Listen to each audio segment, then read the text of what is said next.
আসসালামু আলাইকুম everyone, this is Ashikuzzaman, your Ashik ভাইয়া। আশা করি তোমরা সবাই অনেক ভালো আছো, সুস্থ আছো। তো চলো আজকে আমরা শুরু করব হচ্ছে পর্যাবৃত্ত গতি। তো এই পর্যাবৃত্ত গতি চ্যাপ্টারটার মধ্যে আজকের পার্টে আমাদের থাকবে হচ্ছে বেসিক আলোচনা, অর্থাৎ এই চ্যাপ্টারে কোথায় কী কী ফর্মুলা ছিল, কী কী টাইপ ছিল, এই সবগুলো নিয়ে আমরা আলোচনা করব এবং পরবর্তী পার্টে আমরা সিকিউ আলোচনা করব। তাহলে আমাদের এই দুই পর্বের মধ্যে আমরা এই চ্যাপ্টারটা সুন্দর করে শেষ করে ফেলবো, যেন তোমরা এই চ্যাপ্টার থেকে যে কোনো প্রশ্ন আসলে 100% তোমরা হচ্ছে অ্যান্সার করতে পারো, এটা আমাদের টার্গেট থাকবে।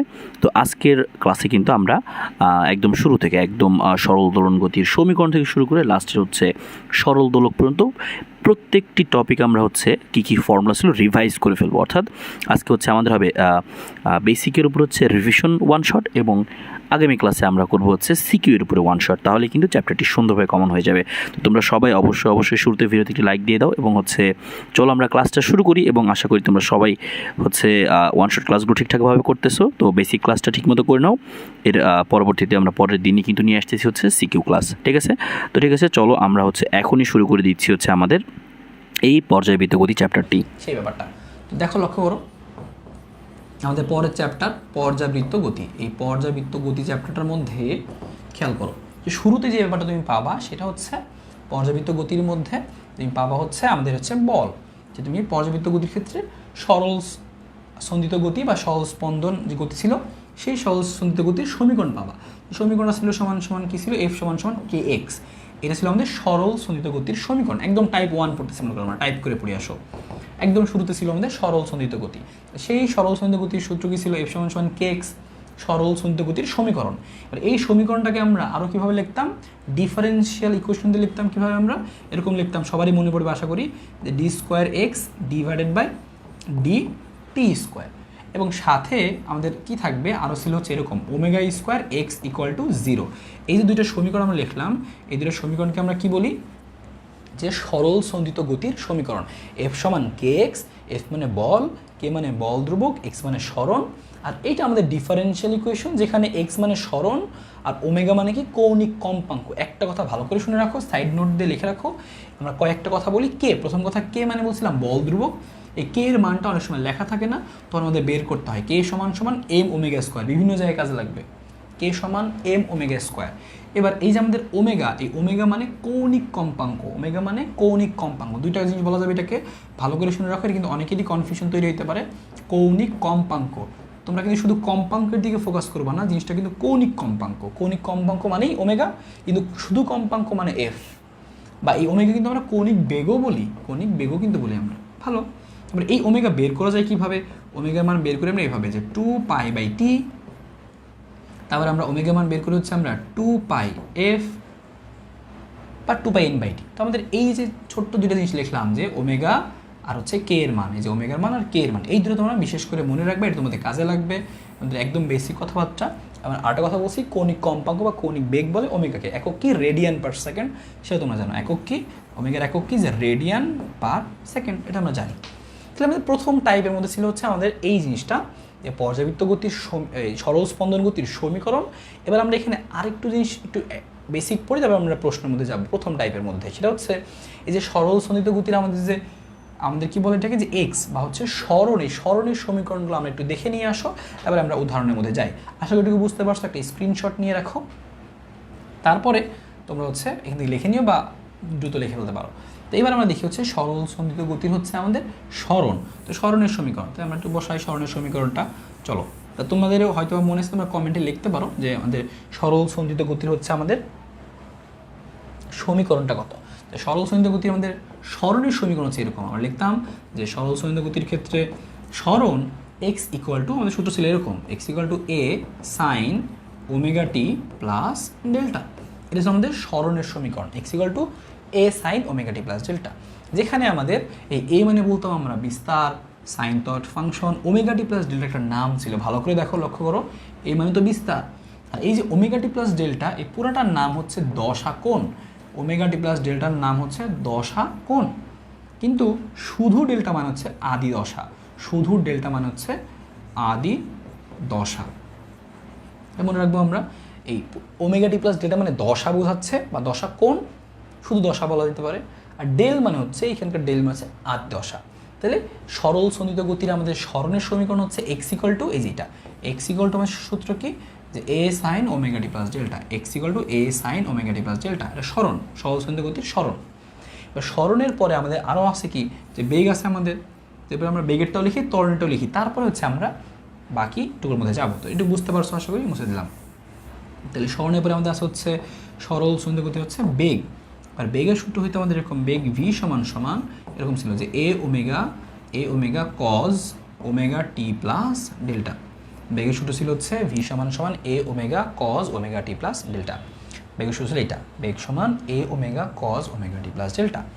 এইবার এই এ মানে তো আগের মতোই বিস্তার, ওমেগা মানে কৌণিক কম্পাঙ্ক, সব সম্পর্ক সেম। যখন টি দিয়ে থাকবে সময় থাকবে তখন আমরা এটা ব্যবহার করি, আর যখন আমাদের সরণ দেওয়া থাকে তখন আমরা বেগ বের করতে পারি এইভাবে ভি সমান omega root over a square minus x square. আশা করি সবারই মনে পড়ছে, আমরা এটা করতাম আগে সৃজনশীল আসতো ভি সমান omega root over a square minus x square, যেখানে এ মানে বিস্তার, এক্স মানে সরণ, মিটারে বসাবো। তাহলে সরণ দেওয়া থাকলে বেগ আমরা এভাবে বের করি। এবং আমরা এটাও দেখছিলাম যেটা সব থেকে বেশি আসে পরীক্ষায়, ভি ম্যাক্স বা সর্বোচ্চ বেগ, সেই সর্বোচ্চ বেগ কত হয় ওমেগা এ। ওমেগার সাথে বিস্তার গুণ করলে আমরা সর্বোচ্চ বেগটা পেয়ে যাই, এবং সেই সর্বোচ্চ বেগটা কোথায় হইতো সেটা তোমার মনে রাখতে হবে। এই সর্বোচ্চ বেগটা তোমার হইতো যে সাম্যাবস্থানে, সর্বোচ্চ বেগ কোথায় হইতো এই সাম্যাবস্থানে, বেগটা সব থেকে বেশি হইতো সাম্যাবস্থান। এবং বেগটা সর্বনিম্ন কোথায় হইতো, বেগটা সর্বনিম্ন হইতো হচ্ছে সর্বনিম্ন বেগটা হইতো 0, এবং সেই সর্বনিম্ন বেগটা হইতো হচ্ছে বিস্তার। এগুলো দিয়েও কিন্তু প্রশ্ন আসে সরাসরি, তাহলে তুমি এটাও মনে রাখলা। বেগের সূত্র হচ্ছে আমাদের দুইটা, একটা হচ্ছে সময় দিয়ে, একটা হচ্ছে দূরত্ব দিয়ে, আর সর্বোচ্চ কোথায় হয় সর্বনিম্ন কোথায় হয়। আশা করি এটুকু বুঝতে পারছো। তাহলে আমরা বুঝে ফেললাম হচ্ছে আমাদের সরণ আর বেগ, এবং ত্বরণটা আমরা দেখি চলো, তারপরে হচ্ছে আমরা একটু দেখবো উদাহরণগুলো। তাহলে আমরা সরল স্পন্দন গতির হচ্ছে সমীকরণ এবং সাথে সাথে সরণ বেগ ত্বরণটা দেখতেছি, এবং তারপরে আমরা উদাহরণগুলো দেখবো, মানে এই টাইপগুলো। তাহলে আমাদের এখানকার ত্বরণ যেটা ছিল সেই ত্বরণের ব্যাপারটা কি ছিল, তাহলে আমরা ত্বরণ লিখতাম হচ্ছে এরকম যে সরল স্পন্দন গতির ক্ষেত্রে ত্বরণ হয়তো কি আমাদের ত্বরণ হয়তো এ সমান সমান মাইনাস ওমেগা স্কোয়ার এক্স, এই সূত্র ছিল আমরা সবাই পড়ছিলাম। এবং সর্বোচ্চ ত্বরণ যখন হইতো তখন আমরা কি লিখতাম হচ্ছে এ ম্যাক্স সর্বোচ্চ ত্বরণ, এবং সেটা কত হইতো মাইনাস ওমেগা স্কোয়ার এ। মাইনাস আমরা তখন ভ্যালু বের করার সময় শুধু প্লাস নিয়েও কাজ করতে পারতাম। এবং সর্বনিম্ন যে ত্বরণটা, সর্বনিম্ন ত্বরণ এ মিনিমাম, সেটা কত হবে, সেটা হবে 0, সর্বনিম্ন ত্বরণটা হবে 0। এবং তুমি এটাও মনে রাখতে পারো যে সর্বনিম্ন ত্বরণটা কোথায় হইতো, তুমি মনে রাখবা বেগ যেখানে সর্বোচ্চ সেখানে সর্বনিম্ন ত্বরণ মানে সাম্যাবস্থানে। ত্বরণটা সবচেয়ে কম থাকতো কোথায়, সাম্যাবস্থানে ত্বরণটা সবচেয়ে কম থাকতো। আর বেগটা সবচেয়ে বেশি থাকতো কোথায়, সবচেয়ে বেশি থাকতো হচ্ছে আমাদের কোথায়, যে বিস্তারে, মানে উল্টা ঘটনা, যা সেটা মনে রাখতে হবে। এই যে ইনফরমেশনটুকু বললাম আমরা, সরল সন্ধিত গতির হচ্ছে সমীকরণ, সরণ বেগ ত্বরণ। তাহলে আশা করি সবারই মনে পড়ছে কোথায় কী কী ছিল, কী কী মনে রাখতে হয়। এখন আমরা এইটুকু পোর্শন দিয়ে দেখি পরীক্ষা আমাদের কী কী জিনিস হচ্ছে এখান থেকে আসছে বিগত বছরগুলোতে বিভিন্ন সময়, সেটা আমরা আগে দেখিনি। যদি আমরা দেখি তাহলে খুব সহজে বুঝতে পারবো যে আসলে এখান থেকে কী কী জিনিস এবারও আসতে পারে। আর তাহলে আমাদের প্রথম টাইপ যেটা শিখলাম, সেই প্রথম টাইপ থেকে কী কী প্রশ্ন আসতে পারে, কীভাবে সলভ করবো দেখো। তো 3 মিনিট সরল দোলন গতিসম্পন্ন একটি কণার গতির সমীকরণ, এক্স লেখা মানে সরণের সমীকরণ, x equal to 30 sine omega t, এত লেখা আছে, মানে 31t মাইনাস এত। প্রশ্নে বলছে কণাটির কম্পাঙ্ক কত, ভালো করে খেয়াল করার মতো ব্যাপার, কৌণিক কম্পাঙ্ক চাইছে না কম্পাঙ্ক চাইছে, দেখতে পাচ্ছ কম্পাঙ্ক কিন্তু প্রশ্নে দিয়েছে, বলছে কম্পাঙ্ক কত, কৌণিক কম্পাঙ্ক বলে না, বলছে কম্পাঙ্ক কত, তাহলে এফ বের করতে হবে। তুমি জানো আমাদের সমীকরণে মিলাই একটু, এক্সের সাথে আমরা কি লিখতাম, এক্স সমান সমান এ সাইন ওমেগা টি, এইটার পরিবর্তে লিখতাম আমরা কি যে ওমেগা টি। তাহলে আমরা বুঝতেই পারতেছি তুলনা করার পরে ওমেগা টি এর মানটা কত আসলে 31t, আর তাহলে টি বাদ গেলে ওমেগা সমান সমান 31, আর আমরা আবার জানি যে ওমেগা সমান সমান 2πf, তাহলে 2πf সমান সমান 31, তাহলে এফ সমান সমান কী হবে 31 বাই কত 2π, শেষ অ্যান্সার। তুমি একটু বুঝে নাও যে এই মানটা কত, 31 ভাগ কত 2π, আর পায়ের মানটা কত, সে পায়ের মানটা বসাও, পায়ের মানটা কত 3.14, একটু কাছাকাছি মানটা বের করে ফেলতে পারবা। এখানে 31, এখানে তুমি এটাকে 3 চিন্তা করো, 3 দুগুণে 6, তাহলে তুমি 31কে যদি 6 দিয়ে ভাগ দাও, বা তুমি 31কে তুমি 6 দিয়ে ভাগ দিলে তাহলে কত আসবে তোমার 5 6 30, তাহলে 5-এর কাছাকাছি দেখো, তো 5-এর কাছাকাছি কোনটা আছে বুঝতে পারছি, যে একটা আছে 4.93, তাহলে এটা অ্যান্সার হবে, শেষ। এভাবে তুমি অ্যান্সার বের করে ফেলতে পারবা। এই যে ক্লিয়ার, এটা খুবই সহজ প্রশ্ন ছিল, এটা সবাই পারছো আশা করি। এবার তোমাদের হচ্ছে 3 মিনিট পর একটা ব্রেক থাকবে তোমাদের, তার আগে চলো আমরা এটাকে একটু পরটা করি। দেখো আরও একটা প্রশ্ন আমাদের সেই প্রথম টাইপ থেকে বলছে দুটি সরল সমীত কণার গতির সমীকরণ x = a sin omega t plus pi, আর আরেকটা সমীকরণ হচ্ছে a cos omega t plus পাই/3। বলছে কণা দুটির দশা পার্থক্য কত? তোমাদের একটা জিনিস বলছিলাম মনে আছে, বলছিলাম দশা পার্থক্য যেটা আমাদের ছিল দেখি আদি দশা, ওই দশা পার্থক্য ডেল বলছিলাম আমরা। এবার তুমি দুটো সমীকরণ ভালো করে খেয়াল করো, যে বলছে কত x = a sin omega t plus হচ্ছে পাই। তাহলে আমাদের এখানে ডেলের মান কত, দশার মানটা কত, প্রথমটার মধ্যে পাই, কিন্তু আরেকটা যে সমীকরণ সেই সমীকরণটা খেয়াল করো x1 ছিল এটা x2, পরটা খেয়াল করো কত ছিল আমাদের a cos, পরটা কিন্তু সাইন নাই cos আছে, তাহলে a cos এখানে ছিল আমাদের ওমেগা t প্লাস পাই/3। এখন তুমি তো এটা সাইন থাকলে খুব সহজেই বলতা যে হ্যাঁ এটাই তো আমাদের সে ডেল, কিন্তু সাইন নেই cos আছে। তো আমরা তো জানি যে cosকে কীভাবে সাইন বানাইতে হয়, সাথে খালি কী যোগ করতে হয়, সাথে খালি 90 ডিগ্রি যোগ করতে হয়, পাই/2 যোগ করতে হয়। তাহলে এবার কিন্তু তুমি বুঝে ফেললা যে তোমার কিন্তু এইটাই হচ্ছে তোমার ডেলের মান, এই যে তুমি ডেলের মান পাই গেলো ওমেগা t প্লাস ডেল্টা, তাহলে ডেল্টার মান কত তোমার পাই/2 প্লাস পাই/3। তুমি এখান থেকে জাস্ট এই ডেলের মানটা বের, একটা ডেল তো আগেই বের করছো, এই যে তোমার একটা ডেল, আর আরেকটা ডেল তুমি বের করলে দুটো যোগ করলে কত আসে দেখো তো 6, তাহলে তোমার আসবে 3 2, তাহলে 5π/6, তাহলে 5π/6, তাহলে 5π/6। তো আশা করি বুঝতে পারছো, দুটো যোগ করলাম, কী করলাম আবার বলি, এখানে cos ছিল, আমি যে এই সমীকরণ সে তুলনা করতে চাই, আসল সমীকরণ ছিল a sin omega t plus delta, তো কিন্তু cos আছে, আমি তো সাইন বানাইতে চাই, এই জন্য আমরা এক্সট্রা করে খালি পাই/2 যোগ করছি। বাংলা কথায় cosকে সাইন বানানোর জন্য খালি পাই/2 যোগ করছি। আমরা শিখছিলাম না এটা, যে সাইন পাই/2 প্লাস থিটা মানে কি cos থিটা, ওইরকম জিনিস আর কিছু না, তাহলে পাই/2 অ্যাড করছি। এবার তুমি বুঝলা এটার ডেল এত, এটার ডেল এত, তাহলে তোমার কি বলছে দশা পার্থক্য কত, তাহলে তুমি বিয়োগ করে দাও, একটা থেকে একটা বিয়োগ করে দাও, তাহলে বিয়োগ করে কত আসে, বিয়োগ করে আসবে কত, এই যে এত 5π/6 বিয়োগ করে কত আসবে, এখানে 6π মাইনাস 5π মানে কত আসবে, বিয়োগ করলে পাই/6, তাহলে অ্যান্সার হচ্ছে পাই/6 এবং সেটা হচ্ছে সি নাম্বার। আশা করি সবাই বুঝতে পারছো কীভাবে করতে হয়। খেয়াল রাখবা যদি সাইন সাইন থাকে খালি বিয়োগ করে দিবা, এখানে পাই আছে, এখানে পাই/3 আছে, পাই থেকে পাই/3 বিয়োগ করে দেবা, শেষ। কিন্তু এখানে সাইন, এখানে কজ, তখন কিন্তু তোমাকে সাইন বানায় নিতে হবে, দুইটাকেই সাইন বানায় নিতে হবে এক কথায়। তাহলে একটা সাইন ছিল একটা সাইন বানিয়ে নিলাম কীভাবে, সাথে খালি পাই/2 যোগ করলাম। আশা করি একদম ক্লিয়ার। তো আমরা চলো এবার হচ্ছে আমরা পরেরটা দেখি, এই টাইপটা শেষ করে রাখি, তারপর তোমাদের কিন্তু একটা ব্রেক আছে আর কি। ওকে ফাইন, সবাই বের করতে পারছো, এটা হচ্ছে দেখো এই যে আমাদের এই প্রশ্নটা খুব সহজ একটা প্রশ্ন, তোমাদের হচ্ছে এই জন্য আমি একটু জুম করে দিই, তোমরা দেখতে পাও কি প্রশ্ন কী বলছে। দেখো এই প্রশ্ন ঢাকা ইউনিভার্সিটি কিন্তু আসছিল বছর, তোমরা যারা দিছো যারা দেখছো খুব সহজ জিনিস ছিল, তোমরা সবাই পারো। এত সমীকরণ দ্বারা বর্ণিত সরল সনিত গতির কৌণিক কম্পাঙ্ক, একটু আগেই বলছিলাম এই কথাটা, পরীক্ষার অনুষ্ঠানে বলে কৌণিক কম্পাঙ্ক। কৌণিক কম্পাঙ্ক মানে কি বলছি, এফ না ওমেগা, ওমেগা এটা বলছিলাম। এই ধরনের সমীকরণ নিয়ে কাজ করার সময় নিয়ম কি বলছিলাম, যে এখন বলে দিই নিয়মটা, যে d²x/dt² প্লাস হচ্ছে ω²x = 0 আমাদের নর্মাল সমীকরণ থাকে। তো সেই সমীকরণটার মধ্যে আদর্শ সমীকরণে, আমাদের যে আদর্শ সমীকরণ, সেই আদর্শ সমীকরণে তোমরা যখন দেখছিলা তখন কিন্তু এইখানে কোনো কিছু ছিল না, 1 ছিল। তাহলে এই সমীকরণে কিন্তু 1 নাই, তোমাকে 1 বানাইতে হবে। 4 আছে দেখে সবাইকে 4 দিয়ে ভাগ করে দিতে হবে। 4 যদি আমরা ভাগ করি, ভাগ করলে কত আসবে দেখো তো, ভাগ করলে আসবে এরকম d²x ডিভাইডেড বাই হচ্ছে dt²। 4 দিয়ে তুমি এটাকে ভাগ করে দাও, তাহলে তোমার লাইনটা কত আসবে 25x। তাহলে এইটা আমাদের কিন্তু আসল জিনিস চলে আসছে। তাহলে এটা আমাদের আদর্শ সমীকরণের সাথে মিলতেছে, d²x/dt² প্লাস ω²x = 0। আর ওমেগার মানটা কত, ω² মান 25, তাহলে ওমেগার মান কত আসবে 5 আসবে। আশা করি এটা সবাই বুঝো, কারণ আমাদের আদর্শ সমীকরণ এখানে কত ছিল ω²x, তাহলে ω² মান 25, তাহলে ওমেগার মান 5। তাহলে প্রশ্ন তো এটাই চাইছিল, বলো তো কৌণিক কম্পাঙ্ক, তাহলে বলবো কত 5 হবে। অপশনটা লিখি নিই আমরা। তো আশা করি বুঝতে পারছো এই আমাদের, হ্যাঁ তোমরা সবাই এটা করতে পারছো, এবং এটা কিন্তু ডিউতে আসছিল, তোমরা সবাই যারা পরীক্ষা দিচ্ছ সবাই জানো এটা ডিউতে আসছিল, এবং তোমরা অনেকেই হয়তো বা পারছো, এটা সবাই পারছো আশা করি। তো সমস্যা নাই। ফার্স্টে আমাদের চ্যাপ্টারটা ছিল কি, সরল দোলন গতির সমীকরণ দুইটা, এবং তারপরে সরণ বেগ ত্বরণ, এই পার্টটুকু আমরা দেখলাম। এবং আমাদের এখন দেখতে হবে হচ্ছে সরল দোলন গতির ক্ষেত্রে হচ্ছে শক্তি। এবার সরল দোলন গতির শক্তির ক্ষেত্রে, তো শক্তির আমরা যে ব্যাপারটা শুরু করি, শক্তির মধ্যে আমাদের দেখতে হচ্ছে মোট হচ্ছে কয়টা জিনিস, দুইটা জিনিস, একটা হচ্ছে বিভব শক্তি, একটা হচ্ছে গতিশক্তি।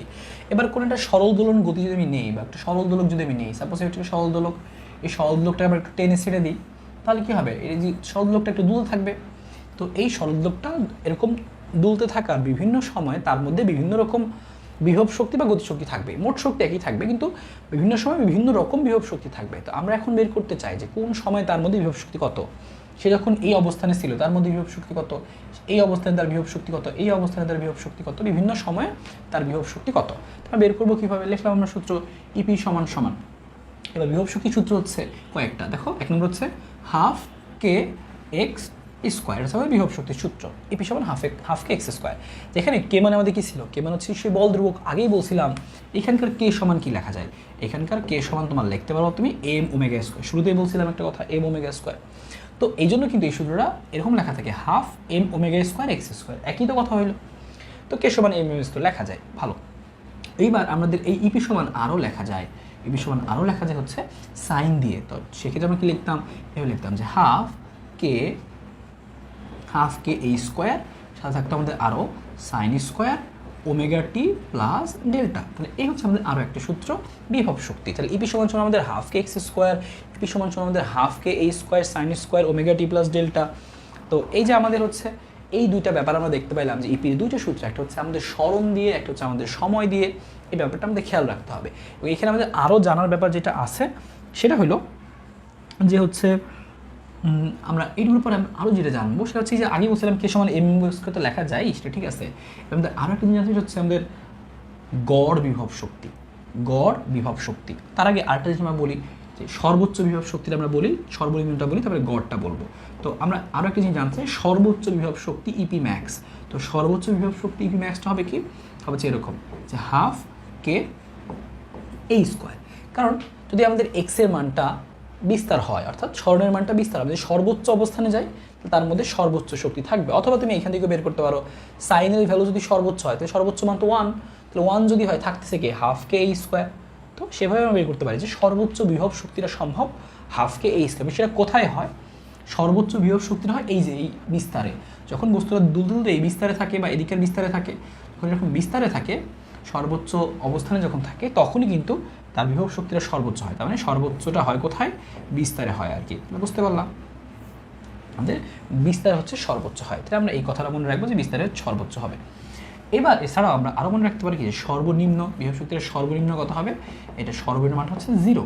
বিভব শক্তি কোথায় নেই, যখন দুটো সে এই সাম্য অবস্থানে চলে আসে এই জায়গায় কোনো বিভব শক্তি থাকে না, মানে এই জায়গাটায় আমাদের বিভব শক্তিটা ম্যাক্সিমাম হয়, সর্বাধিক হয়, কিন্তু এইখানে আমাদের বিভব শক্তি থাকে না, বিভব শক্তির মান হয় কত 0। এই জন্য লিখি আমরা এপি মিনিমাম সমান সমান 0, এবং সেটা কোথায় হয়, সাম্য অবস্থানে। তো এই কথা তুমি সুন্দর মতো মনে রাখতে পারো যে সাম্য অবস্থানে কি হয়, শূন্য হয়। তুমি পাইলা সর্বোচ্চ, পাইলা সর্বনিম্ন, পাইলা সর্বোচ্চ, পাইলা সর্বনিম্ন, পাইলা। এবার তোমাকে পাইতে হবে কি, সর্বোচ্চ সর্বনিম্ন পরে গড়, যে গড় বিভব শক্তি কত। অনেক সময় এটা জিজ্ঞেস করে আমাদেরকে যে গড় বিভব শক্তি। তো বুঝতেই পারতেছো গড়টা কী হবে, সর্বোচ্চ আর সর্বনিম্নকে তুমি যোগ করে দিতে ভাগ করে দিবা, গড় পেয়ে যাবা। 2 দিয়ে ভাগ করলে কত আসবে, মানে লাইনটা খেলে আসবে কত 1/4 চলে আসবে। 2 দিয়ে ভাগ করলে 1/4 কে এই স্কোয়ার। এই এতটুকু ইনফরমেশন তোমাকে মনে রাখতে হবে বিভব শক্তি থেকে। টোটাল জিনিস তোমার হয়ে যাবে বিভব শক্তি। তুমি যদি এতটুকু জিনিস তুমি সুন্দর মতো মনে রাখো তাহলে কিন্তু তোমার কাজ শেষ, বিভব শক্তির ব্যাপারটুকু। একইভাবে চলো আমরা এইখানকারই গতিশক্তির পার্টটুকু দেখি, যে গতিশক্তি আমার কী কী মনে রাখতে হবে। তারপরে আমরা দেখবো এই বিভব শক্তি গতিশক্তি এইখানে কী কী প্রশ্ন আমাদের আসতে পারে। তো আশা করি এটুকু সবার ক্লিয়ার। যারা এখনও তুলো নাই তারা একবার তুলে নিতে পারো বা স্ক্রিনশট নিয়ে রাখতে পারো বা লেখাটা শেষ করতে পারো। তো চলো এবার আমরা দেখি হচ্ছে আমাদের পরে গতিশক্তির ব্যাপারটা। আমরা এই বিভব শক্তি আমরা পড়লাম, মাত্র আমরা কিন্তু পড়লাম কী নিয়ে, মাত্র পড়লাম কিন্তু হচ্ছে বিভব শক্তি, মানে কিন্তু আমাদের বিভব শক্তি ছিল, এখন যেটা পড়ছিলাম বিভব শক্তি। এবার আমরা বিভব শক্তির পরে দেখবো কোনটা, গতিশক্তি। বিভব শক্তির পরে দেখবো হচ্ছে গতিশক্তি। তো আশা করি সবার তোলা হয়েছে ক্লিয়ার। এবার চলো আমরা পরেরটা দেখি গতিশক্তি। গতিশক্তি থেকে তোমার কী কী জিনিস মনে রাখতে হবে। তো গতিশক্তির ব্যাপারটা আমরা চলো দেখি, গতিশক্তির পার্টটা আবার আগের মতোই ঘটনা, যে আমাদের কাছে একটা সরল দোলক আছে, সরল দোলক আছে। এবার এই সরল দোলকটাকে তুমি একটু টেনে ছেড়ে দিছো, সে দুলতেছে। তো আমরা তো জানি যে এক এক অবস্থানে বেগটা এক এক রকম হয়। এখানে যেরকম বেগ সে যখন দুলে দুলে এখানে আসবে বা এখানে আসবে, তো বিভিন্ন সময় বেগটা বিভিন্ন রকম। বেগটা যদি বিভিন্ন রকম হচ্ছে তার মানে গতিশক্তিও বিভিন্ন জায়গায় বিভিন্ন রকম হবে। এবার আমরা বের করতে চাই কত দূরে গতিশক্তি কত, কত সময় পরে গতিশক্তি কত, সবভাবে বের করতে চাই।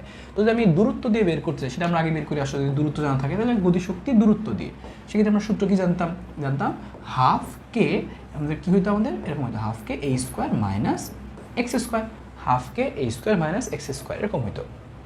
এবং কে এর পরিবর্তে আগের মতো কী লেখা যেত, সেম ওয়েতে কে সমান কী লেখা যেত, আগের মতোই এম ওমেগা স্কোয়ার। খেয়াল রাখবো অবশ্যই। তো এরপরে আমরা দেখি হচ্ছে গতিশক্তিটা সময় দিয়ে, সময়ের পরে গতিশক্তিটা কত হবে। তো কি সময় কত হবে, এরকম হবে যে হাফ কে এই স্কোয়ার, আগেটা ছিল সাইন দিয়ে, এবার হবে কজ দিয়ে, half K A square cos square omega t plus delta, half K A square cos square omega t plus delta. তাহলে আমরা গতিশক্তি দুটো পাইলাম, গতিশক্তি half K A square minus x square, আরটা হচ্ছে কজ দিয়ে half K A square cos square omega t plus delta. এবং সেটা কখন সর্বোচ্চ হবে কখন সর্বনিম্ন হবে সেটা আমরা চলো দেখি। সর্বোচ্চ গতিশক্তি, তো সর্বোচ্চ গতিশক্তির মানও মজার ব্যাপার কত হয়, হাফ কে এই স্কোয়ারই হয়। এবং সেটা কোথায় হয়, কীভাবে হয় দেখো, যে কজেরও সর্বোচ্চ মান 1, তো কজ যদি সর্বোচ্চ 1 হয় তাহলে গতিশক্তি সর্বোচ্চ হবে এবং তখন থাকবে কত, হাফ কে স্কোয়ারই থাকবে। এবং সর্বোচ্চ কোথায় হবে, যেহেতু হচ্ছে আমাদের বেগটা সর্বোচ্চ হয় কোথায়, এই সাম্যাবস্থানে, দূরে যখন এই সাম্যাবস্থানে আসে, এই সাম্যাবস্থানে বেগটা সর্বোচ্চ হয়। বেগ যেখানে সর্বোচ্চ গতিশক্তিও সেখানে সর্বোচ্চ, তার মানে সাম্যাবস্থানে গতিশক্তিটা সর্বোচ্চ হবে আর কি। তো তোমাকে এই পয়েন্টগুলো কিন্তু মনে রাখতে হবে, কোথায় গতিশক্তি সর্বোচ্চ কোথায় সর্বনিম্ন। সিমিলার ওয়েতে তোমাকে কিন্তু মনে রাখতে হবে কি, যে হচ্ছে এই গতিশক্তিটা সর্বনিম্ন কত হয়, সর্বনিম্ন 0 হয়। যখন এই জিনিসটা দুলতে থাকে এখানে বেগটা 0 থাকে, তারপরে আস্তে আস্তে বেগটা বাড়ে এখানে সবথেকে বেশি হয়, আবারও কমে এখানে 0 হয়। তার মানে এই মাথায়ও 0 বেগ, এই মাথায়ও 0 বেগ, তাহলে এখানেও বেগ 0 আবার এখানেও বেগ 0। যেহেতু দুই জায়গায় বেগ 0, বেগ 0 মান হচ্ছে কি গতিশক্তির 0, তার মানে ওই জায়গাটায় আমাদের গতিশক্তির মানটা সর্বনিম্ন, সেটা নাম আমরা কি বলি, যে বিস্তারে, যে বিস্তারে আমাদের কি হবে সর্বনিম্ন। তো এইটুকু জিনিস আমাদের মনে রাখতে হবে। লাস্ট কথা সেটা হচ্ছে আমাদের কি, যে আমাদের এই সর্বোচ্চ বিভব শক্তি, সর্বোচ্চ গতিশক্তি আর সর্বনিম্ন গতিশক্তির গড় যদি আমরা করি, তাহলে আমরা কী পাবো, গড় পাবো। তাহলে গড় ইকে বা গড় গতিশক্তি আমাদের একইভাবে আসবে কত, সর্বোচ্চ এত সর্বনিম্ন এত, যোগ করে দিতে ভাগ করলে আসবে 1/4 কে এই স্কোয়ার। তাহলে আমি পেয়ে গেলাম একইভাবে 1/4 কে এই স্কোয়ার আমাদের গড়। তো আমি এতটুকু জিনিস যদি মনে রাখি, এখান থেকে আমরা যে কোনো প্রশ্ন অ্যান্সার করতে পারবো বিভব শক্তি। এবার দেখো কি বলছে আমাদের পরের প্রশ্নটা, বলছে একটি বস্তু 4 সেন্টিমিটার বিস্তারে সরল স্পন্দিত স্পন্দন সম্পন্ন করছে, বিস্তার দেওয়া এবং সাম্যাবস্থান থেকে কত দূরে বস্তুটির গতিশক্তি স্থিতিশক্তি সমান হবে। এই প্রশ্ন বইটাও আসছিল। তাহলে এই প্রশ্নটা হচ্ছে খুবই সহজ, এটা তোমরা আদিকালেও করে আসছো, তোমরা সবাই এখনই বের করতে পারবা। বলছে বাংলা কথা যে কোথায় বিভব শক্তি ও গতিশক্তি সমান হবে, স্থিতিশক্তি ও গতিশক্তি সমান হবে। তো চলো আমরা একটু বের করি যে কোথায় সমান হয়। তাহলে তুমি কী করবা, তুমি কিন্তু চাইলে এরকম প্রশ্ন মতে লিখে নিতে পারো। তুমি লিখবা কি, যে প্রশ্ন মতে বলছে সমান, লিপি সমান সমান কি ইকে। এবার তুমি জাস্ট মান বসাও। ইপির সূত্র কি শিখছিলা, তুমি শিখছিলা হাফ কে এক্স স্কোয়ার, আর ইকের সূত্র কি শিখছিলা হচ্ছে half K A square minus x square. একটু আগে তো করে আসলা নাকি, উভয় পক্ষ থেকে হাফ কে কাটা, এখানে তোমার থাকতেছে এক্স স্কোয়ার আর ওইখানে একটা এক্স স্কোয়ার, এটাতে এই পাশে আনলে কি মাইনাসটা প্লাস হয়ে যাবে, আর ওইখানে শুধু ছিল আমাদের এই স্কোয়ার। এখানে থাকতেছে কত 2x স্কোয়ার। তুমি যদি এক্স স্কোয়ারটা বের করতে চাই তাহলে আমাদের 2টা কি এই পাশে সে ভাগ হয়ে যাবে, আর আমি এক্স স্কোয়ার তো না, আমি এক্স এর মান বের করতে চাই, তাহলে কী আসবে, যে প্লাস মাইনাস, আর স্কোয়ারটা করলে কত আসবে, স্কোয়ারটা করলে এ আসবে, আর 2 এর মধ্যে কি রুট চলে আসবে, সবাইকে রুট করে দিলাম। তাহলে আমরা বুঝতে পারলাম যে এক্স ইকুয়াল টু a/√2 অবস্থানে আমাদের বিভব শক্তি গতিশক্তি সমান হবে। ভালো কথা। তো প্রশ্নে বলছে বিস্তারের মান 4 সেন্টিমিটার, তাহলে অ্যান্সারও দেখো সেন্টিমিটারে দেওয়া, তাহলে বিস্তার মানে তো এর মান কত 4 সেন্টিমিটার, তাহলে অ্যান্সার হবে কত আমাদের, তাহলে অ্যান্সার হবে 4 ডিভাইড হচ্ছে √2। তো 4 ডিভাইড বাই √2 তো কোথাও নাই, তাহলে কীভাবে করবো আমরা, তো আমরা এইভাবে করতে পারি। এই 4টাকে আমাদের হচ্ছে এই বলছিল বিস্তার 4, এই 4টাকে আমরা ভাঙতে পারি কীভাবে, 2 × 2, তুমি হচ্ছে ভাঙো, এই 4টাকে তুমি ভাঙো কি 2 × 2, তাহলে 2 × 2। আর একটা 2কে তুমি আবার ভেঙে লিখতে পারো কি, যে √2 × √2, তাহলে একটা √2 কাটা থাকবে 2√2, তাহলে অ্যান্সার হবে হচ্ছে 2 × √2। তাহলে এটাই আমাদের অ্যান্সার, যেটা বি নাম্বারে আছে। এবং এবার এইটুকু ঘটনার মধ্যে তোমরা এইটুকু জাস্ট একটু ইনফরমেশনটা মনে রাখবা, এটা তোমাদের জানানোর জন্য ইনফরমেশনটা খেয়াল রাখবা, বিভব শক্তির গ্রাফটা কীরকম হয় এবং একইভাবে গতিশক্তির গ্রাফটা কোথা থেকে শুরু হয়। কারণ এগুলিতে অনেক সময় তোমার চিনতে বলে যে কোনটা বিভব শক্তির গ্রাফ কোনটা গতিশক্তির গ্রাফ। পিডিএফটা তোমাদেরকে দিয়ে দেওয়া হবে, সমস্যা নেই, নক দিলে তোমাদেরকে আমি পিডিএফটা হচ্ছে আমি সেন্ড করে দিবনি, সমস্যা নেই, অথবা আমি তোমাদেরকে পোস্ট করে দিয়ে দিবনি, সমস্যা নেই। এবং মোট শক্তির দাও একসাথে দেখাই, দেখো মোট শক্তি সবারই সমান থাকে, সব জায়গায় মোট শক্তি সমান থাকে। এবং এই একসাথে দেখে রাখতে পারো এটার মধ্যে হচ্ছে আমাদের কোনটা বিভব শক্তির গ্রাফ, এই যেটা বিভব শক্তির গ্রাফ, কারণ বিভব শক্তি আস্তে আস্তে কমে, এখানে 0 হয়, আবার আস্তে আস্তে বাড়ে, সর্বোচ্চ হয়। গতিশক্তির মানটা যে আমাদের বিস্তারে 0 থাকে, পরে আস্তে আস্তে এখানে সাম্যাবস্থানে কি সবচেয়ে বেশি হয়, আবার কমে। তো জাস্ট একটু চেহারাটা দেখে রাখতে পারো, তুমি চিনতে পারো, আর কিছু না। এই জন্য তোমাদেরকে এটা দেখানো হয়েছিল। এবং আরও একটা ব্যাপার, এই ব্যাপারটাও তোমরা একটু খেয়াল রাখবা, স্প্রিংয়ের ব্যাপারটা অলরেডি তোমাদেরকে কাজ শক্তির মধ্যে বলছি, যদি আমাদের শ্রেণীতে থাকে তাহলে 1/, করতে হয়, আর সমান্তরালে থাকলে কী করতে হয়, এই যেরকম একটা সাথে একটা যোগ করে দিতে হয় আর কি, সমান্তরালে থাকলে জাস্ট যোগ করে দিতে হয় সমান্তরাল। আর এই দুইটা দ্বারাই সমান্তরাল বোঝাচ্ছে, তো বুঝে নিলাম যে K1 যোগ K2 করতে হবে, সমান্তরালে খালি যোগ করতে হয়। তো এই হচ্ছে একটা ব্যাপার। এবং হচ্ছে আমরা এই ব্যাপারটা নিয়ে আলোচনা করব, এই ছোট্ট ইনফরমেশন, এই গ্রাফটা দেখাইছি তোমাদেরকে যে স্প্রিংয়ের সাথে, যে স্প্রিংয়ের ভরের সাথে পর্যায়কালের গ্রাফ। তো একটু যখন এটা পাবা বা তুমি বই থেকেও দেখে নিতে পারবা গ্রাফটা, তো এটা আমরা একটু পরে পড়াবো আর কি, এই ছোটো জিনিসটা।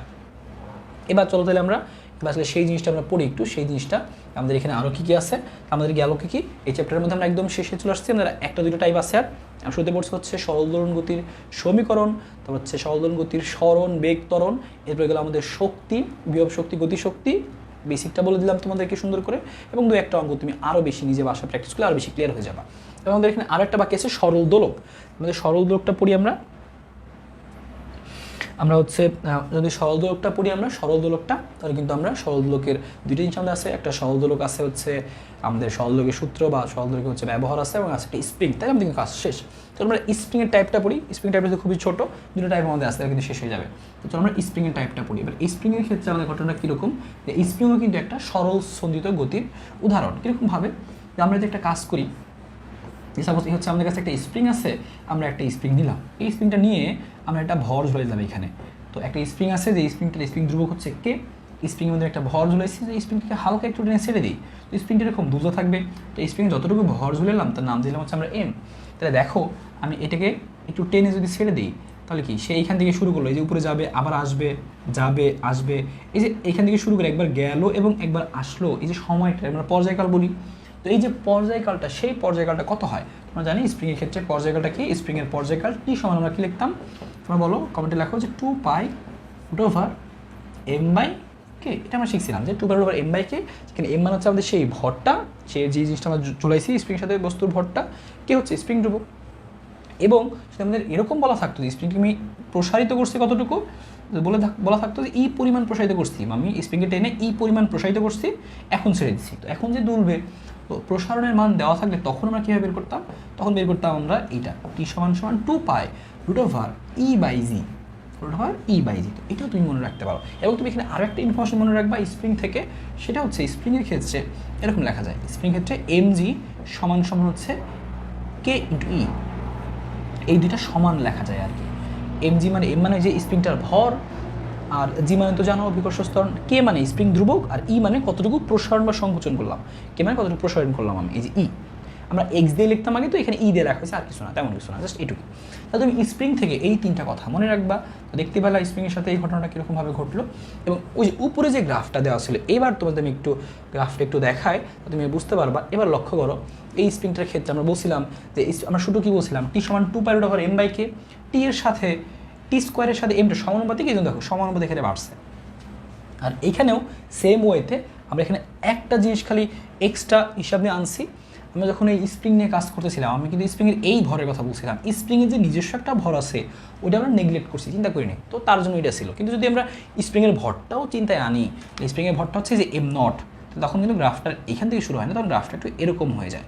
এরকম একটু মনে রাখতে পারো, তো নিজেই বুঝতে পারতেছো স্প্রিংয়ের ভরটা যতই অল্প হোক কিন্তু সামান্য হলেও তো আছে, তো ওইটা যদি আমরা কনসিডারেশন আনি তখন কিন্তু অবশ্যই যেটা একটু চেঞ্জ তো আসবেই, তুমি বুঝতেই পারো। তো আমরা চলো তাহলে বুঝতে পারলাম স্প্রিংয়ের ব্যাপারটা, যে স্প্রিং ব্যাপারটা আমাদের কী ছিল, এই আমাদের স্প্রিংয়ের ব্যাপারটা ছিল যে স্প্রিং ক্ষেত্রে যদি এরকম করে স্প্রিংটাকে একটু টেনে ছেড়ে দিই, তাহলে 2π/m/k, মানে স্প্রিংয়ের ক্ষেত্রে ভর দেওয়া থাকলে এটা আমরা ব্যবহার করি, আর স্প্রিংকে আমি কতটুকু প্রসারিত করলাম সেটা দেওয়া থাকলে আমরা এই যেটা ব্যবহার করি, টি সমান 2π/e/g, এবং mg সমান k, এটা লেখা যায়। এবং এই স্প্রিংয়ের মধ্যে কিন্তু আমাদের অনেকগুলো জিনিস কিন্তু পরীক্ষায় আসে এই স্প্রিং থেকে। তো স্প্রিংয়ের টাইপটা আমরা পড়লাম, এবং এখানে আমরা একই সাথে পড়ে নিই আমাদের আরও একটা টাইপের দোলক, সেটা হচ্ছে সরল দোলক। তো সরল দোলকের ক্ষেত্রে আমরা কী করতাম, তখন লিখতাম হচ্ছে এরকম, আমরা এই সরল দোলকটা আমরা সবাই চিনি, একটা সরল দোলক আমি একটু টেনে ছেড়ে দিচ্ছি, একটু টেনে আমরা ছেড়ে দিই, তাহলে সে কী করতে থাকবে, এরকম দুলতে থাকবে, এই সে দুলতেছে, তাই আমরা কী বলতাম যে দোলনকাল বা পর্যায়কাল। এই যে এখান থেকে একবার যাবে, তারপর সর্বোচ্চ অবস্থানে যাওয়ার পরে কি আবারও সে কি ব্যাক করবে, তো এই যে একবার গেল এবং আসলো, এই যে সময়টা লাগলো, তাকে আমরা কী বলতাম, দোলনকাল বলতাম। এবার এই দোলনকাল যে আমরা বলতাম, তো এইখানে আমাদের কয়েকটা জিনিস খেয়াল রাখতে হবে। এই দোলনকালটা কার উপর নির্ভর করবে, টি এর মানটা, এই টি এর মানটা আমি যেখানে বস্তুটা ঝুলাইছি এই বস্তুর ভরের উপর নির্ভর করে না, আমি কত বড় বস্তু ঝুলাইছি বা এটার ভর কত তার উপরে নির্ভর করে না, মানে কার উপরে নির্ভর করে, নির্ভর করে এই যে সরল দোলকটা আমাদের আছে সেই সরল দোলকটার কার্যকরী দৈর্ঘ্যের উপরে। তো কার্যকরী দৈর্ঘ্য কোনটা আমাদের সেটাও জানতে হবে। ধরলাম এই হচ্ছে আমাদের একটা বড় একটা আমরা কোনো যে কোনো একটা বস্তু রাখছি বা একটা বব ঝুলাইছি, তাহলে কার্যকরী দৈর্ঘ্য মানে বড় হাতের এল। তো আমরা সবাই জানি, সেটা লিখে দিই, তোমরা সবাই জানো যেহেতু যে আমাদের এই পর্যায়কালটা কি, পর্যায়কালটা 2π√g, এটা হচ্ছে আমাদের টি এর মান, টি সমান 2π√L/g।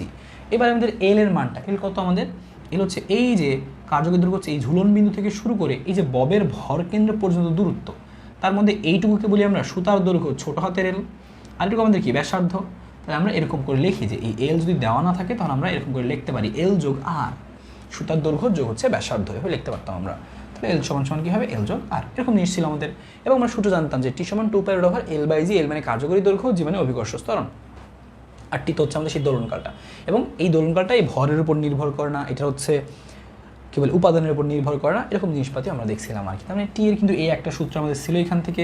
এবং আমরা আরও ইনফরমেশন সবাই জানি, যখন আমাদের এই দোলনকালটা 2 সেকেন্ড হয় তখন সেটাকে আমরা কী বলি, সেকেন্ড দোলক বলি। এগুলো তো সবারই জানা মোটামুটি, যে সেকেন্ড দোলক।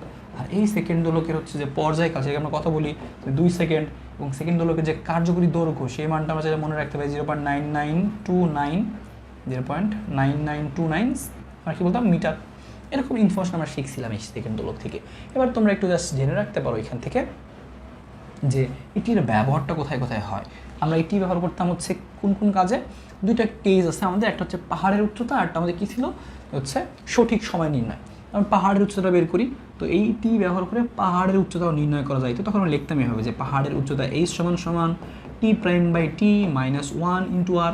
তাহলে সরলদোলক ব্যবহার করে আমরা এরকম পাহাড়ের উচ্চতা নির্ণয় করতে পারতাম, যেখানে এই টি ছিল আমাদের ভূমিতে দোলনকাল, আর টি প্রাইম মানে কি, যে ওই এই উচ্চতায় যেখানে পাহাড়ে উঠছি সেইখানে দোলনকাল।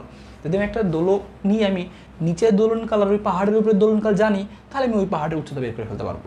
তো অনেক সময় ওই পাহাড়ের দোলনকাল বের করার জন্য আমাদের আরও একটা সূত্র ব্যবহার করতে হয়। বলে কি, আমরা একটা দোলক নিয়ে পাহাড়ে উঠলাম, তখন সেখানে গিয়ে দেখলাম যে ওটা দিনে এত সেকেন্ড কম দিচ্ছে। তো সেই ক্ষেত্রে আমরা কি লিখতাম, যে লিখতাম কি 2 × ৮৬,৪০০, আর নিচে কী হবে ৮৬,৪০০ +- n। আশা করি মনে আছে তোমাদের, যেখানে আমরা বলতাম যে এন মানে কি, যে কত সেকেন্ড দ্রুত বা ধীরে চলবে। তো দ্রুত চললে প্লাস, ধীরে চললে মাইনাস।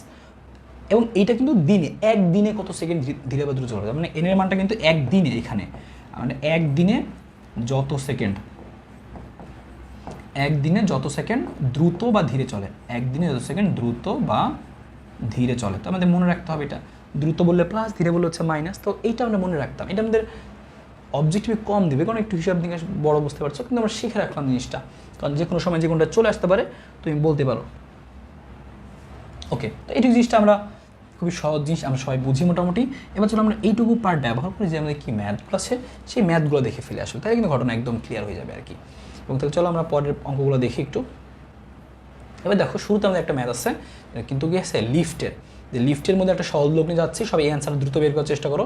তো যারা আর কি থিওরি অনেক ভালো বুঝো তারা দেখি যে সবার আগে কে বলতে পারে, যে হ্যাঁ খান খান বলছে বুঝছি ভাই ম্যাথ করা। তো খান খান, এই যে তোমার জন্য ম্যাথটা, তো দেখি তুমি সবার আগে বলতে পারো কিনা।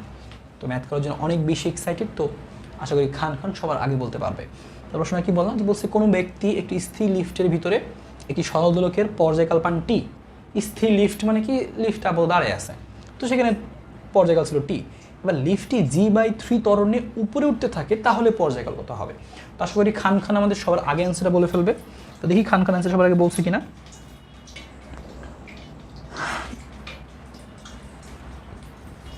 আচ্ছা, বলার চেষ্টা করো তোমরা, আর আমি তোমাদেরকে করিয়ে থাকি। এবার দেখো, লক্ষ্য করো, একটু আগে আমরা দেখছিলাম যে টি এর সাথে জি এর যে সম্পর্কটা দেখছিলাম, আমরা এরকম দেখছিলাম না, টি সমান 2π√L/g। টি এর সাথে জি এর সম্পর্ক ব্যস্তানুপাতিক। এবার তুমি যখন লিফটে গেছো তখন পর্যায়কালকে তুমি প্রকাশ করলা সাপোজ টি প্রাইম দিয়ে। তো টি প্রাইম দিয়ে যদি প্রকাশ করো, তাহলে তুমি লেখলা T'/T সমান সমান, আর কোনো কিছু তো চেঞ্জ হয় না, খালি জি চেঞ্জ হয়েছে, কারণ কি লিফটে আবার নর্মাল অবস্থা ছিল জি, কিন্তু লিফট এবার g/3 ত্বরণে উপরে উঠতে আসলে কার্যকরী ত্বরণটা চেঞ্জ হবে। টি এর সাথে জি এর যে সম্পর্ক, তখন আমরা লিখলাম T'/T। বাকিটুকু লিখবো কীভাবে, বাকিটুকু লিখবো আমরা এইভাবে। দেখো, টি এর সাথে জি এর সম্পর্ক ব্যস্তানুপাতিক, কিন্তু √ওভার আছে না, তাহলে আমি এখানে লিখলাম T'/T, তাহলে এখানে লিখবো g/g', উল্টা লিখলাম, এখানে প্রাইম উপরে ছিল আর এখানে নিচে হবে, কারণ ব্যস্তানুপাতিক, √ওভার ছিল দেখে আমি √ওভার দিলাম। এবার তোমাকে একটু ভ্যালু বসাইতে হবে এখানে, তোমাকে একটু ভ্যালু বসাইতে হবে এই জায়গাটায়, যে T'/T সমান g/g', বুঝলাম। এবার মান কত কত বসাবো, আমি চাচ্ছি এই মানটা, যে লিফটের দোলনকাল কত, তাহলে এগুলো আমরা বসায় আসো, তাহলে তুমি একটু বসাই, আমি এই সাইডে বসাই। এবার জি এর মান তো জি, জি প্রাইমের মান আমরা বসাবো। এবার বলো লিফ যদি উপরের দিকে উঠে তাহলে সেই ক্ষেত্রে কার্যকরী ত্বরণ কী হয়? মনে রাখতে হবে এটা, লিফ যদি উপরে উঠে তাহলে সেই ক্ষেত্রে কার্যকরী ত্বরণ হয় হচ্ছে জি প্লাস এ। তোমাকে মনে রাখতে হবে কোন চ্যাপ্টারে ছিল, নিউটনের বলবিদ্যায় ছিল। তাহলে তোমাকে মনে রাখতে হবে জি প্লাস এ। আর এর মান কত বলছে? জি বাই 3। তাহলে আসলে আমরা এর মানটা বসাই দিলাম আমরা, বসাইলাম কত, যে জি বাই 3। একটু হিসাব করো কত আসবে, আসবে 3g, তাহলে আসবে 4g বাই 3 চলে আসলো। তুমি এখন জি প্রাইমের মানটা বসাবা, যে 4g ডিভাইডেড বাই 3। জি কাটা চলে গেল, এই 3টা উপরে উঠে যাবে, তাহলে আসবে কত আমাদের, আসবে হচ্ছে 3/4 আর উপরে আছে রুট ওভার। এবং এই টিটা নিচে ভাগ ছিল, তাহলে এখন সুন্দর করে লিখি, লাইনটা এরকম চলে আসবে আমাদের, যে টি প্রাইম ডিভাইড বাই টি সমান সমান আসছে কত আমাদের, রুট ওভার 3/2, কারণ 4 মানে রুট ওভার 4 মানে তো 2, তাই আমি লিখলাম। এবং এই টিটা আমাদের গুণ আছে, তাহলে আমাদের কী হয়ে যাবে, ভাগ হয়ে যাবে, না এদিকে ভাগ আছে, দিকে যে গুণ হয়ে যাবে, ওদিকে যে থাকবে হচ্ছে টি। অ্যান্সার হচ্ছে এইটা, যে অ্যান্সারটা হবে রুট ওভার 3/2 ইন্টু টি। এটাই হচ্ছে আমাদের অ্যান্সার, লিফটের দোলনকাল। তো আশা করি সবাই বুঝতে পারছো, খুব সহজ ছিল। আরেকটা জিনিস খেলে মনে রাখবা, যদি বলতো লিফট এ ত্বরণ নিয়ে নিচে নামে, তাহলে সেই ক্ষেত্রে যদি নিচে নামতো, লিফট যদি নিচে নামতো তাহলে সেই ক্ষেত্রে লিখতাম কি আমরা, জি মাইনাসে।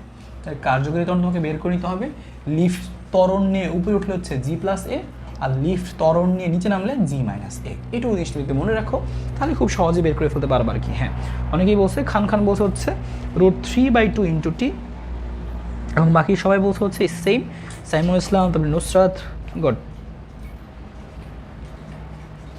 তো আসলে সবাই বুঝতে পারছো, আমার চলো পরের প্রশ্নগুলো সলভ করে শেষ করে দিই আর কি। তো দেখো আমাদের হচ্ছে এখানে কি আছে, আমাদের আরও কয়েকটা প্রশ্ন আছে, দেখি আমাদের কয়টা প্রশ্ন আছে এখানে আমাদের আরও। ইয়েস, এটা তো সহজ প্রশ্ন, এটাও সহজ প্রশ্ন। ওকে, এই যে আমাদের শেষ হয়ে গেছে। তো এগুলো খুবই সহজ প্রশ্ন, টাইপ আমাদের একটাই, এটা তোমরা খুব দ্রুত বলতে পারলেই হবে। বলছে একটি সরল দোলকের দোলনকাল 50% বৃদ্ধি করতে। সরল দোলকের দোলনকাল, তো দোলনকাল মানে কি, টি এর মান আগে ছিল মনে করো কিছু একটা, আগে কত ছিল মনে করো, আগে ছিল মনে করছে 100%, পার্সেন্টেজ দেওয়া আগে নর্মাল ছিল 100%, এবার আমি 50% বৃদ্ধি করতে চাই আগের অঙ্কের মতো। তাহলে এবার আমরা কী করতে চাই, 50% বৃদ্ধি করতে চাই, মানে কত হয়ে গেছে, 150% হয়ে গেছে। এখন আবার বললো না ভাই 150 থেকে আসলো, ভালো করে তাকায় দেখো, দোলনকাল 50% বৃদ্ধি, আগে তো 100% ছিল, আমি আরও 50% বৃদ্ধি করছিল, হবে কত, 150% করতে এর কার্যকর দৈর্ঘ্য কত গুণ বাড়াতে হবে। কার্যকর দৈর্ঘ্য তাহলে আমি বের করতে চাই, এল এর মান তো ধরলাম সাপোজ আগে ছিল এল, তো এখন কত হবে আগে বের করবো, তাহলে কতটুকু বাড়াইতে হয় সেটা বের করবো। তুমি সূত্র কি জানো, যে টি সমান 2π রুট ওভার এল বাই জি। তাহলে টি এর সাথে এল এর সম্পর্ক রুট ওভার এল এর, আমরা সেটাই ব্যবহার করবো। তাহলে আমরা জানি টি সমানুপাতিক রুট ওভার এল, সমানুপাতিক। তুমি বের করতে চাও L2, তাহলে তুমি চালাকি করো, লেখো এভাবে, লেখো তুমি T2/T1 সমান সমান, তাহলে কী আসবে তোমার L2/L1, কিন্তু এর সাথে সম্পর্ক কি, রুট ওভারের, তো তুমি দিবা রুট ওভার। এইবার রুট ওভার যদি তুমি দিলা, কিন্তু সিস্টেম করে তোমার তো এল বের করতে হবে, রুট ওভারটাকে এই পাশে সরাই দাও, স্কোয়ার হয়ে যাবে, তো তোমার থাকবে কত, L2/L1 সমান কত আসবে, T2/T1 হোল স্কোয়ার আসবে। বুঝতে পারলাম? এবার একইভাবে তুমি এই কাজটা করো, T2/T1 হোল স্কোয়ার, তখন মানটা বসাই দাও।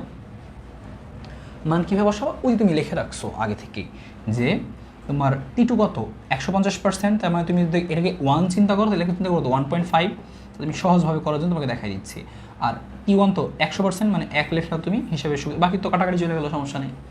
তাহলে তুমি 1.5 স্কোয়ার, 1.5কে স্কোয়ার করলে 15কে স্কোয়ার করলে 225, তাহলে মানে 1.5 স্কোয়ার মানে কত, 2.25। তাহলে তুমি বুঝতে পারলা L2/L2 এর মান L1টা ভাগ ছিল, দেখে সে গুণ হয়ে যাবে। তো তুমি বুঝতে পারলো আমার L2 করতে হবে কত, 2.25। তো তুমি বুঝতে পারলে এই জায়গাটায় তোমার L2 প্রয়োজন 2.25 L। তাহলে তোমার আগে ছিল L, কিন্তু তোমার এখন করতে হবে 2.25, তাহলে কতটুকু বাড়াইতে হবে, আগে তো L ছিলই, মানে আগে তো 1 ছিল, কিছু নয় মানে কি 1, আগে তো 1 ছিলই, এখন তোমার করতে হবে 2.25, তাহলে আর কতটুকু বাড়াইতে হবে, তাহলে বিয়োগ যদি করে দাও, সুতরাং বৃদ্ধি করতে হবে কতটুকু, তাহলে বিয়োগ করে কত আছে 1.15 L, তাহলে বলবো কি, সুতরাং আমাকে আরও আমাদের 1.25, আমাদের ছিল মোট কত ছিল এরকম, তাই না, আমাদের 2.25 ছিল, এখান থেকে আমরা 1 বিয়োগ দিলাম, থাকলো আমাদের 1.25, তাহলে বলবো কি হ্যাঁ 1.25 L বৃদ্ধি করতে হবে। তো আশা করি সবাই বের করতে পারছো 1.25। এবার তোমাকে যদি প্রশ্নে পার্সেন্টেজ লেখা থাকতো যে কত পার্সেন্ট, তাহলে তুমি বুঝতে পারতো 1.25 মানে কত পার্সেন্ট, 125%, তাহলে তুমি বলতে পারতা যে হ্যাঁ 125% বাড়াইতে হবে। এরকমভাবে অঙ্কগুলো করতে হয়, একটু তোমার দ্রুত করতে হবে, কিন্তু আমি অনেকগুলো লাইন লিখে দিতে চাইলে অনেকগুলো লাইন স্কিপ করতে পারতা। তো তোমাকে এইভাবে প্র্যাকটিস করতে হবে অবশ্যই, এই টাইপগুলো প্রচুর আসে পরীক্ষায়, জিএসটিতে আসার সম্ভাবনা অনেক বেশি। তো পরটা দেখো, পরটা কি বলছে, দেখো খুব সহজ অঙ্ক, 1 মিনিটে শেষ। বলছে নির্দিষ্ট দৈর্ঘ্যের একটি সরল দোলকের ববের ভর 4 গুণ বাড়ালে পর্যায়কাল কেমন হবে। একটু আগেই বলছিলাম যে সরল দোলকের দোলনকালটা এই ববের ভরের উপর নির্ভর করে না, তাহলে তুমি ভর 4 গুণ বাড়াও 10 গুণ বাড়াও কিছুই হবে না, অপরিবর্তিত থাকবে। সহজ প্রশ্ন, এটা দুধভাত জিনিস। তো চলো আমরা পরেরটা দেখি। একটি সেকেন্ড দোলকের কার্যকরী দৈর্ঘ্য একটু আগে লিখে দিছি, কারণ সেকেন্ড দোলকের পর্যায়কাল 2 সেকেন্ড, আর পর্যায়কাল 2 সেকেন্ড বসালে আসে কত 0.9929 মিটার, কিন্তু এখানে সেন্টিমিটার দেওয়া আছে, তাহলে এই যে সেন্টিমিটার কোনটা হবে 99 সেন্টিমিটার, 99.29 সেন্টিমিটার বের করে ফেলতে পারবা। এটাও সহজ ছিল। পরেরটা দেখো, পরেরটাও সহজ এবং পরেরটা কোটি কোটি বার বিভিন্ন জায়গায় আসছে, তো রিপিট করে প্রশ্ন অনেক। একটি সরল দোলকের দোলনকাল টি এবং দৈর্ঘ্য দ্বিগুণ হলে পরিবর্তিত দোলনকাল কত। তাহলে আবারও আগের মতো কাহিনী বলছে, দোলনকাল টি দৈর্ঘ্য দ্বিগুণ করছে, তাহলে তুমি বলো দৈর্ঘ্যের সাথে সম্পর্কটা কি, টি সমানুপাতিক √L।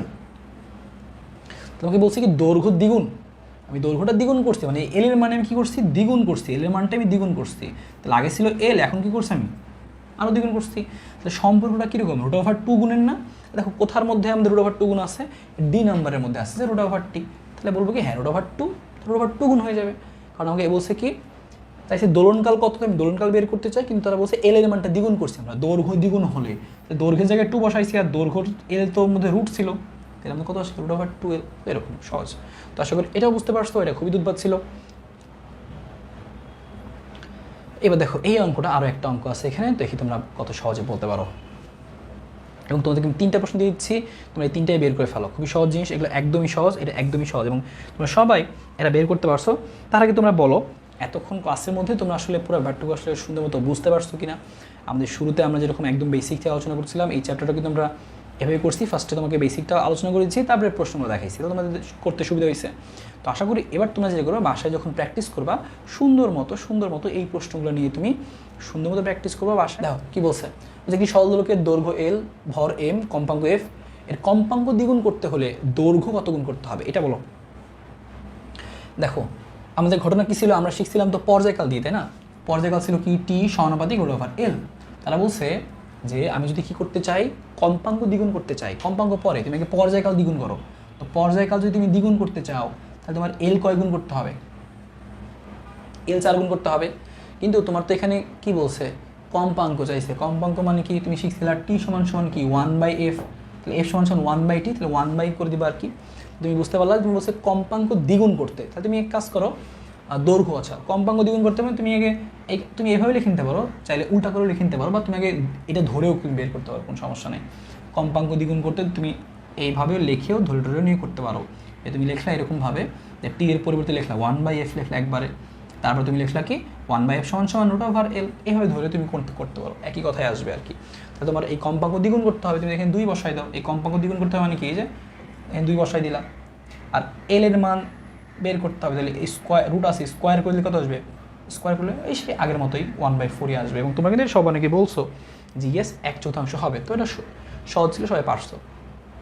পরে কি বলছে দেখো, একটি সেকেন্ড দোলকের দৈর্ঘ্য দ্বিগুণ করে দোলনকাল কত, একটু আগে আমি এগুলো করছি, এটা আমাদের করার দরকার নাই, তোমরা আরেকবার অ্যান্সারটা বলে দাও।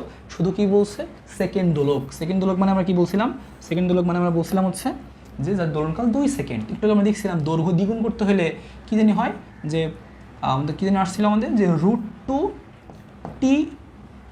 আসছিল। এইবার দেখো ওরা সেকেন্ড দোলক বলছে, মানে টি এর মান কত, টি এর মান 2, মানে আগে দোলনকাল তো 2 সেকেন্ড ছিল, তাহলে 2√2 আসবে। তো এটাও আশা করি সবাই পারছো, 2√2, সবাই বলছে হচ্ছে ডি, রাবেয়া, তারপর হচ্ছে সাকিব, সবাই বলছে হচ্ছে 2√2, লাস্টের 2টা ডি। লাস্টের 2টা আমরা দেখি আসলে কি, লাস্টে দেখো বলছে একটি সরল দোলক এত সেকেন্ডে একবার টিক করলে কার্যকরী দৈর্ঘ্য কত, তো এটাও সেম, আগে সূত্র কি লিখবা, টি সমান 2π √L/g, তাহলে তোমাকে বের করতে হবে কার মান, কার্যকরী দৈর্ঘ্য এল বের করতে হবে, আর কিছু না।